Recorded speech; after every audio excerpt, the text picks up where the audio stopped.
It's Ryan from Noble Research Institute. I'm here with our resident horticulture expert, Steve Upson. And today he's going to talk to us about how to construct one of these modular planter units. Mm-hmm. You might also call it a raised bed garden, right? Yeah, or a container. Or a container garden. Mm-hmm. So what is this? It's made out of scrap tire, right? Scrap tires, right, and a few additional store-bought supplies to make it functional. Okay. To know what materials we need, we're going to include that in the description below. Mm-hmm. Give me an estimated time that it's going to take to construct this thing. I would, if it's your first time, minimum 4 hours. If you are not sure where you're going to put it, or if you have to do a little site preparation, you might give yourself a day. Very good. All right, well, let's get started. All right. So starting off, you have to level your surface, is that right? Sure. We want an elevated level platform. It's ideal in terms of marking the location for our support post. And so obviously getting it up, you don't have to bend over on your knees, saves that step. So you can level this thing several different ways. You can level the table, you can put shims under the base of the table, or you can put shims under the tire. But the main thing is to have a nice solid support high enough where you can save your back. And so you'll need a carpenter's level. And we've done a little work to get this ready. So if you need to do some final adjustments, you can use some shims under here to get it kind of where you want. Make sure that bubble is right where you want. It looks pretty good that way. Man, that's right on right there. So, we're level both directions, so we're ready to mark the tire now. And so again, the reason we do this is that if we do this right, when we put our post in, they're going to be plumb. They're not going to be sticking one way or the other, or forward, backward. So that's all right. The more detail you put into doing this, the more attention you pay to detail, the less problems you're going to have later on in the assembly, and the better it's going to look. It doesn't have to be perfect, but and of course the more you do, the more of these you make, you'll kind of get a routine, and it'll become second nature to you. But I just want to make sure everybody knows, really the best way, the correct way to do it. And if they want to cheat one way or the other, that's up to them. But if you pay attention to detail, you'll have less problems throughout the process of constructing this planter. Very good. Okay? Okay, Steve, now that we have the tire level, what is next? All right, we're going to mark the tire, and this module or tire is our base module. All right, we're not going to have to do any cutting on this. This is going to support the rest of the planter, and so we're going to anchor our support post on the base. And so in order to do that and to do it uniformly, we're going to have to mark. We're going to have to measure it and calculate where every one of these posts go, so that they're evenly dispersed around the periphery of the tire. So it looks good and it's evenly balanced. Gotcha. And we do that with... We'll use a tape measure. Okay. And now let me explain what I've got here. You need a Teflon or a PVC tape.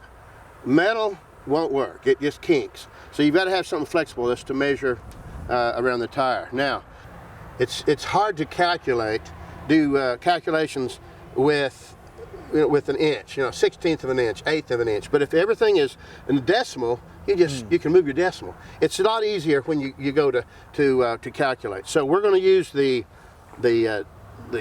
decimal side, okay, to measure. Okay. So first thing we need to do is we need to have a starting point, right? Right. And so we're going to use a screw. These are just sheet metal screws, and I'm just going to mark the middle of the tire. We want to take our measurement right at the widest point in the tire. So I just put it right in the middle. So I'll go ahead and... Now, do I need a sheet metal screw, or will any screw work? Well, any screw will work, but it's got to be small enough to get the head of your tape measure around, okay? And that way it'll hold on its own, so when you stretch it, you don't have to have two hands. Sure. I also might mention, two people doing this makes it a lot easier, a lot quicker. one can be actually taking the measurement and somebody writing it down. Okay. Okay, you can do it on your own. It's just a little bit, one person rather, it's just a little bit more cumbersome. Okay. So what we're going to do is we'll go ahead and wrap the tire now. We're starting again with this side of the tape, the decimal side. Okay. And we're just going to walk around. All right. And we're going to try to keep it right in the middle, correct? Keep it tight. You don't have to pull it so tight it stretches the world, but okay. you know, just keep it tight. And it's another reason for having a relatively small table. You can reach the tire without jumping over the table, right? So anyway, this so far so good. So we come back around and we want to measure that. So that is, let's just say that that's 0.2, 8.2. Right there's the line. Can you see that? Right there. Okay. All right. That does that part of it.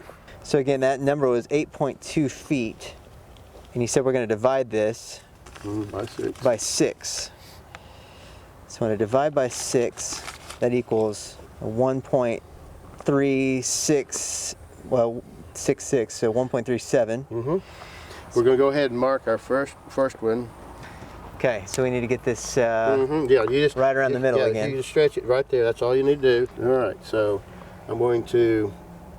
So your first mark's at 0. Yeah, this would be your 0 mark right here. Okay. All right.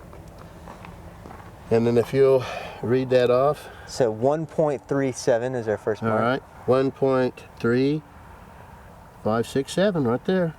Okay. That's why, see how easy decimals are to work with? Absolutely.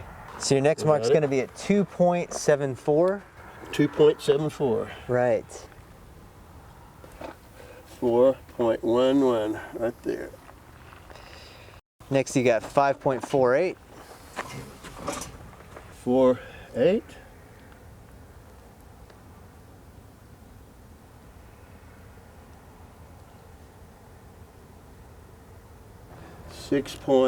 6.85. 8.5 right here. Okay. The next thing is to mark a straight line, because we're going to, again, we want to have pipe hangers, and we want it plumb. That's why we wanted the table level. So if the table's level, we can use a level. Okay. If the table's not level, this will be, and it'll be skewed. But if the table's level, then this will be a true 90, and it'll be plumb, and we can draw this. Okay. Right where I had my marks. Yep. And make sure the bubble is right between the lines. Then I'm going to draw a line. Okay. Simple as that. Of course, it always helps if your pen works. All right, there's one. All right. Now, yeah, I don't want to move the tire. Right. Because it's level.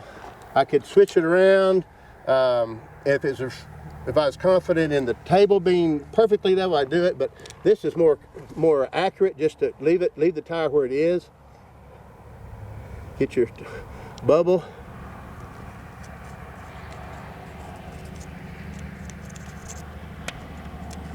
Okay, there's that one. Very good. One more. All right.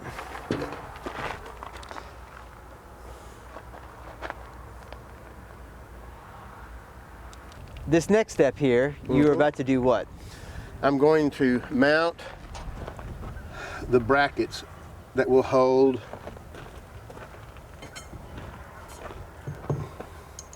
our support post. And what size have you gotten here? Well, these are 3/4 inch. Okay. EMT hangers. Okay. 3/4 inch.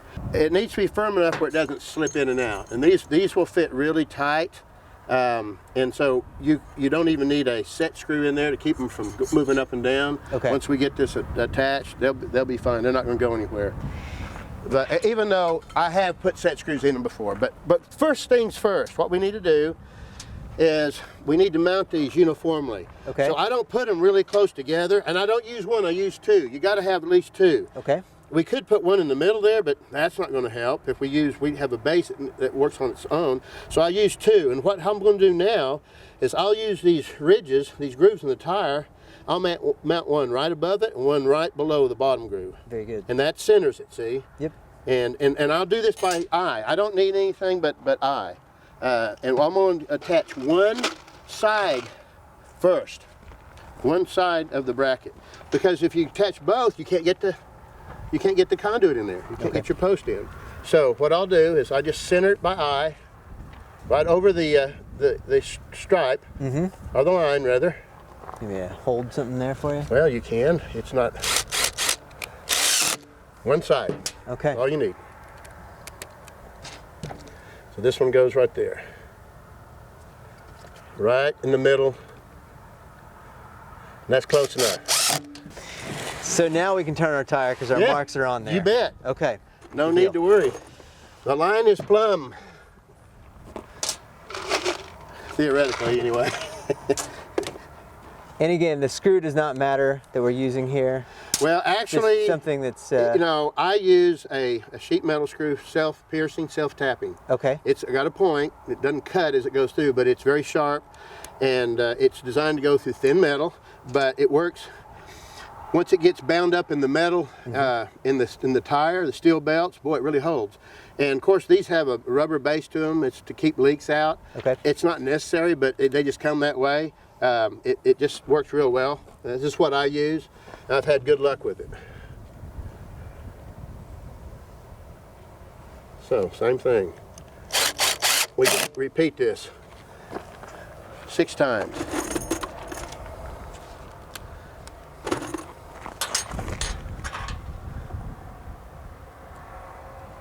Piece of cake.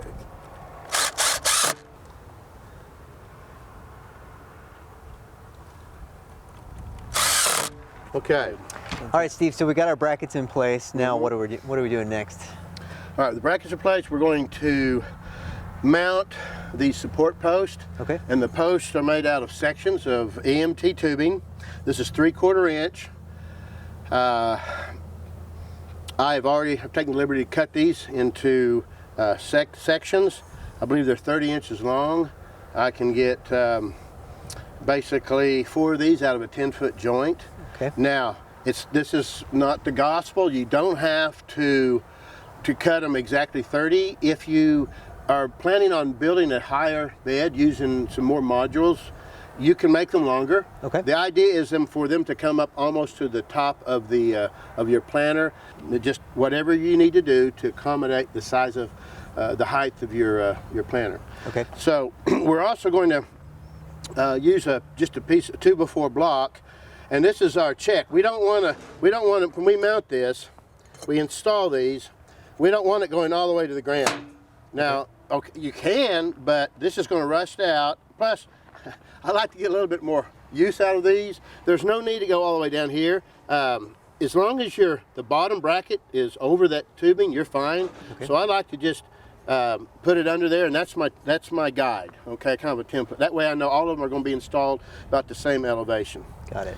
All right, so what I'll do, we'll just go ahead and stick it under there. We'll go ahead and attach this one, and it's just a matter of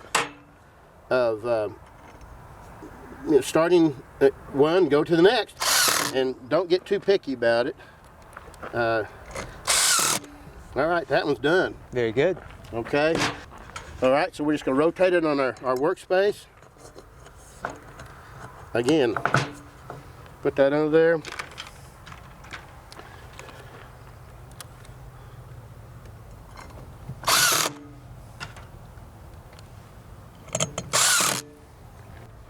One more.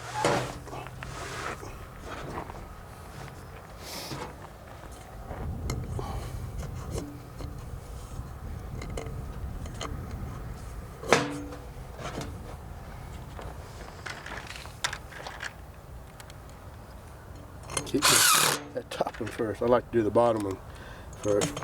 Just, it's a routine. Okay. Okay. There you go. Good deal. So the base module is completed. Basically, it's done. We're finished with this portion of it. Now we need to start cutting some tires for our planting modules. Okay, we have our supports in place. Yeah. Now this is our first module where we're going to cut. Is that right? Mm-hmm. Okay. All right, we've got two basic methods of cutting. One is just basically a knife, and the other is a power tool, a jigsaw. Before we actually start, let's talk about where to make the cut, okay? Okay. You don't want to cut way out here in the tread itself because you're going to hit steel belt. Okay. Okay, and then that, of course, that will dull the knife quicker than anything. You might have to cut a few of these just to kind of experiment. I've done it enough that I know pretty much where to cut, where not to cut. I want to have as much surface area where I can seed as far out to the edge as I can, or I can plant. And that's not just a normal box cutter you have there. What kind of knife is this Okay, thing? well, this is just a hook blade. Okay. It's just a razor, and it's a standard razor knife. Utility knife, but it's got a hook blade, and I use that to kind of dig and to probe and to start my first get a cut. And I've got to do this anyway if I'm going to use my jigsaw, so I can get a slice deep enough, wide enough where I can get my blade down in there. So, and on this particular tire, I'm going to start right where the tread looks like it begins, and where it kind of joins the sidewall. And so you can kind of see. And right kind of where I'm cutting. Let's see. All right, and so I'm just going to cut along, right along the edge. Try to be uniform, as best I can. And in this particular case, I probably could cut all the way around and not use the jigsaw, but it is possible, what I'm saying, to use a knife exclusively and not use any power tools.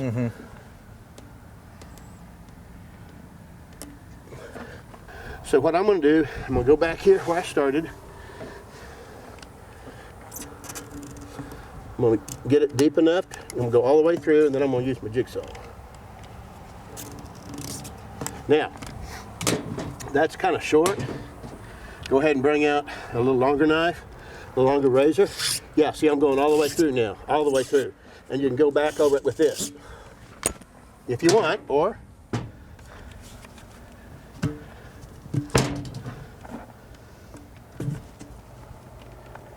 let's see here.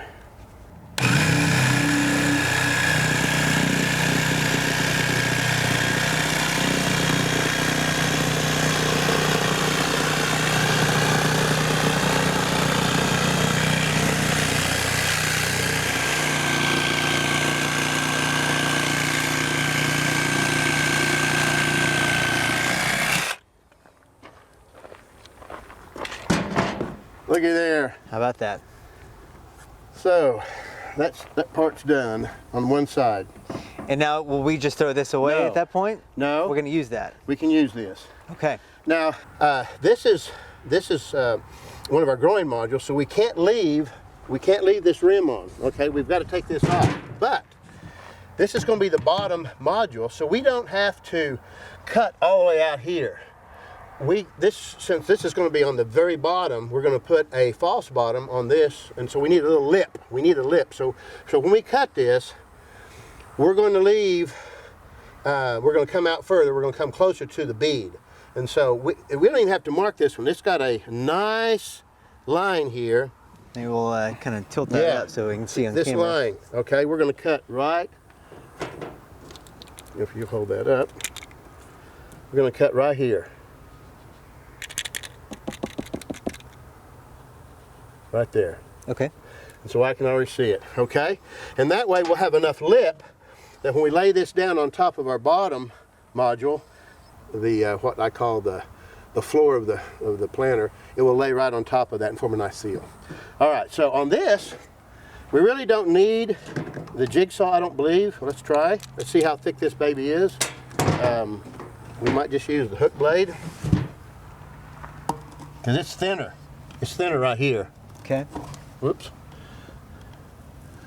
Oh, be careful, you might cut your finger off. Yeah, this is much easier.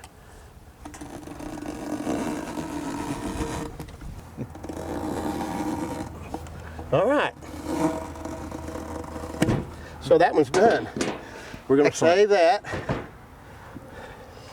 All right, so now this is our base module. Or not our base module, it's a bottom growing module. Okay. So this is our third and final module we will be preparing. So this will be the very top of the planter. So on this one, it's important to cut both sides to the tread. The previous one, we cut one side to the tread and the other side halfway, okay? And that halfway part is what we'll be setting on towards the base module. All right, so we'll do the same process with this one. We'll cut a hole and we'll use our jigsaw and we'll clean it out, clean the sides out, wash it out before we put soil in it.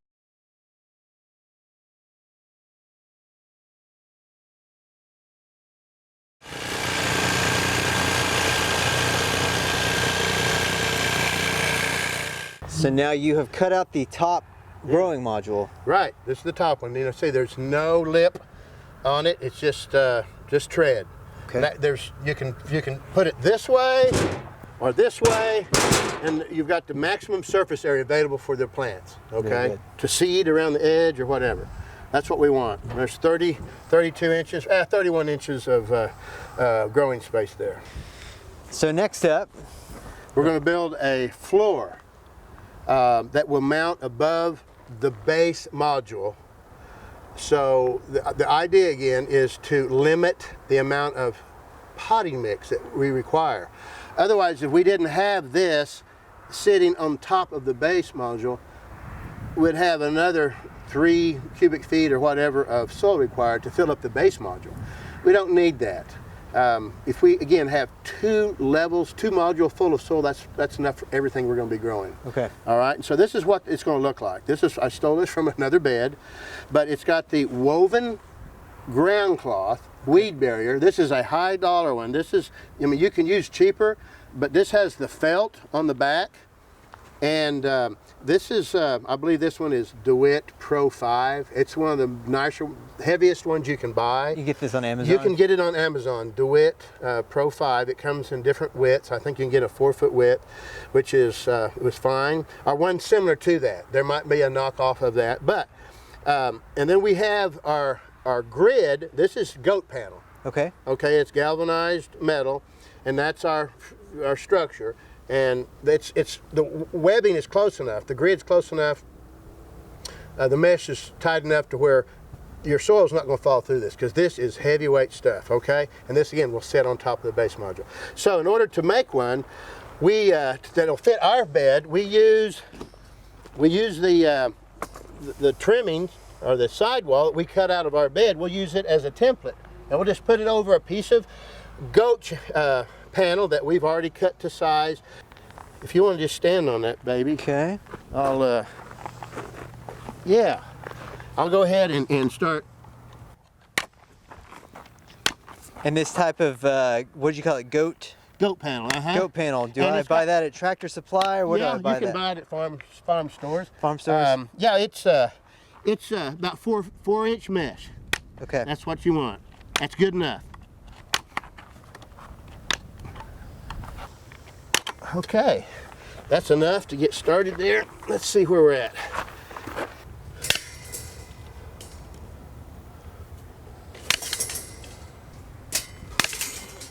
Okay. Looky there. What else? Oh, right here. Oh, yep. All right. Looky there. So, now before we go attach our fabric to that, we want to make sure it fits in the base second module right here. Okay. So this is again the one with the lips. That's the second one. That's the second. That goes right on top of. Excuse me, right on top of the base module. Okay. All right. So see, it's still pretty good size. It doesn't go all the way down, so we're going to have to do a little trimming, aren't we? Okay. Okay. All right.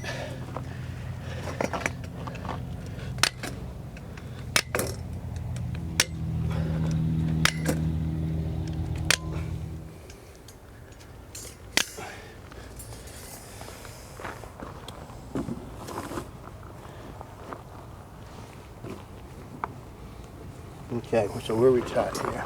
Hold on just a minute.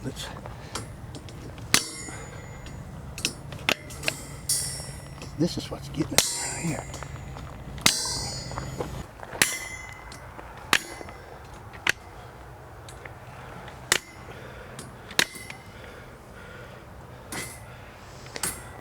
You know what?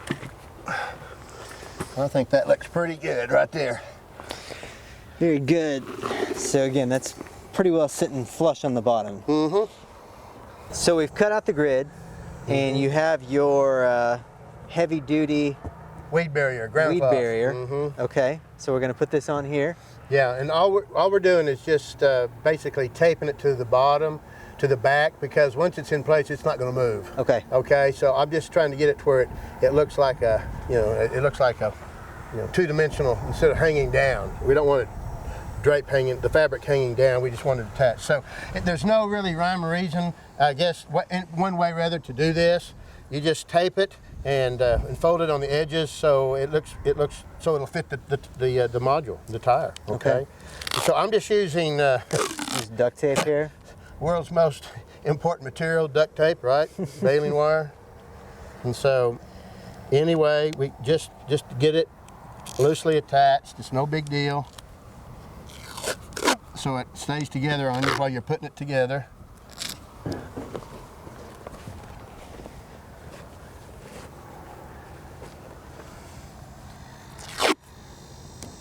Again, no necessarily. I've done this so many different ways. They all work. Okay. So I've got this pretty much tightened up here. So I now need to start working on the edges. So I might just do this. Okay. Okay. It's no one way to do it. It doesn't have to be perfectly square and everything line up symmetrical. You'll never see this stuff. It's not like it's, the neighbors are going to know, oh, you didn't do that right, Yeah,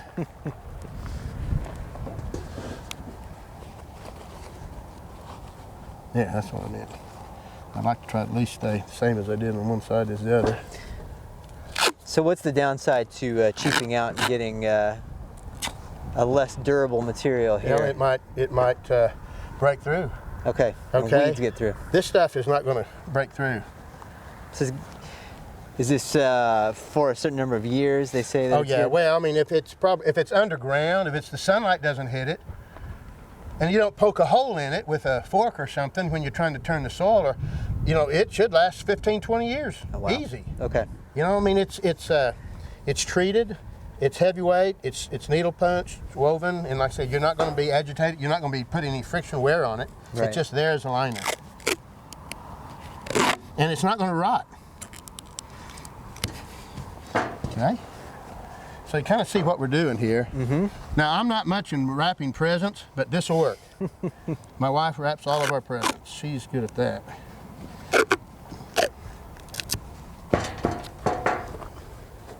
Okay?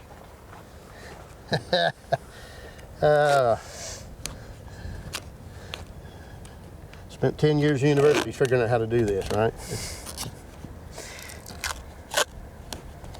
Okay. So that kind of gets us started. Fantastic. And that'll go right in the bottom of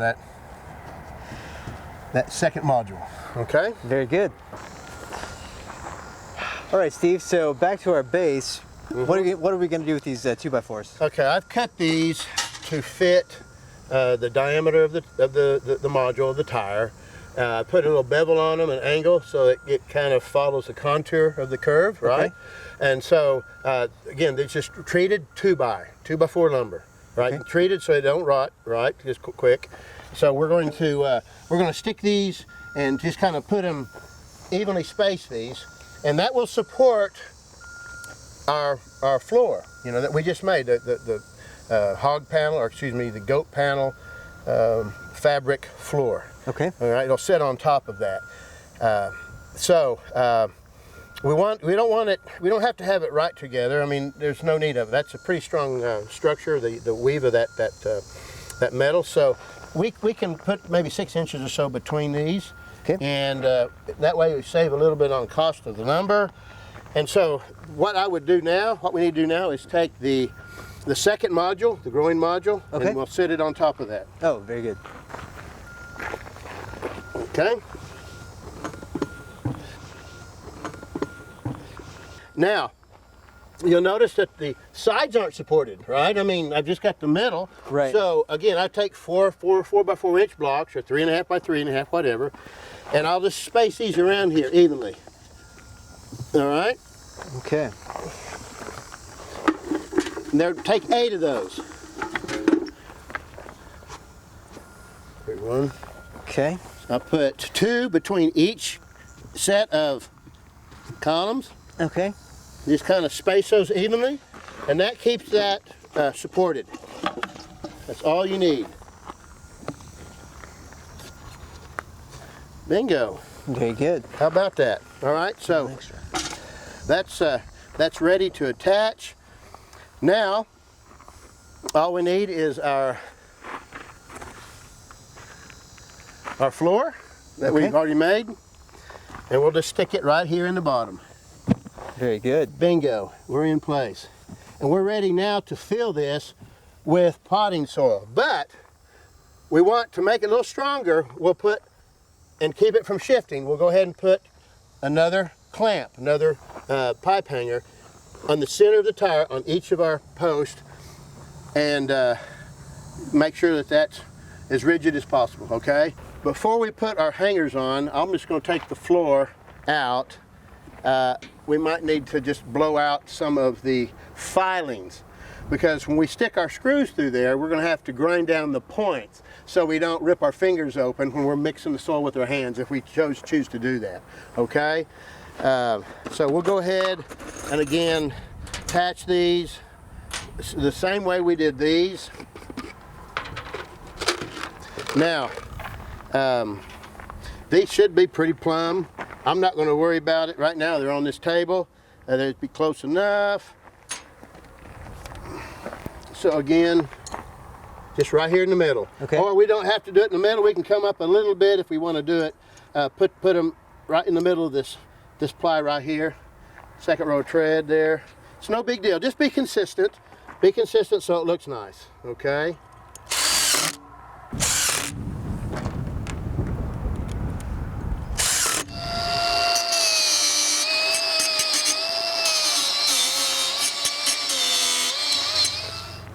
All right, so now we're just going to move this into place where we want this thing to live, huh? Mm-hmm. Now, before we fill it, we got to make sure it's level, right? Okay. And so that's what this is for.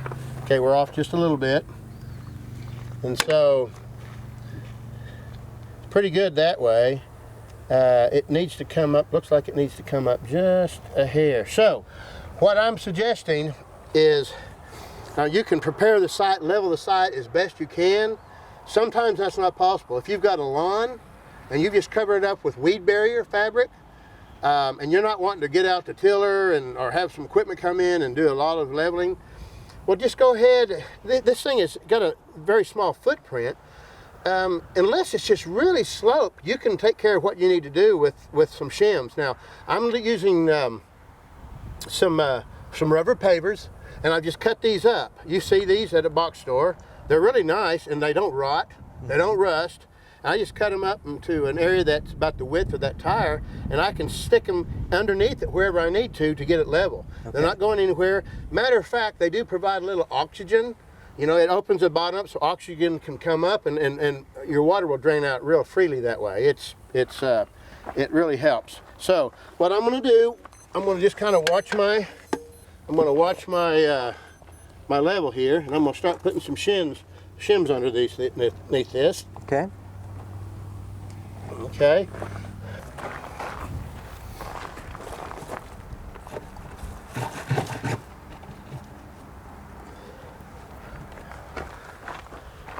So the floor is going in. We're just going to get it centered best we can. Right in the middle of that. Look at there.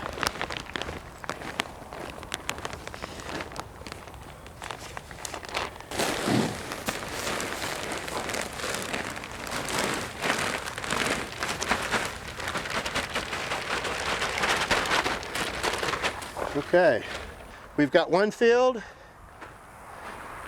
Here's the third member. Okay. Fits right down on that. And we're going to put some more soil in it. Yeah. How about that?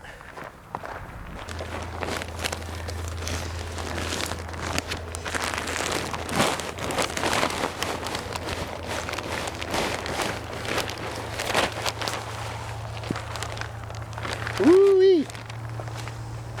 Look at that. Most potting soil is limited in nutrients. Okay. And so we want to add some fertilizer to this. Now it could be in the form of compost if that's part of your mix.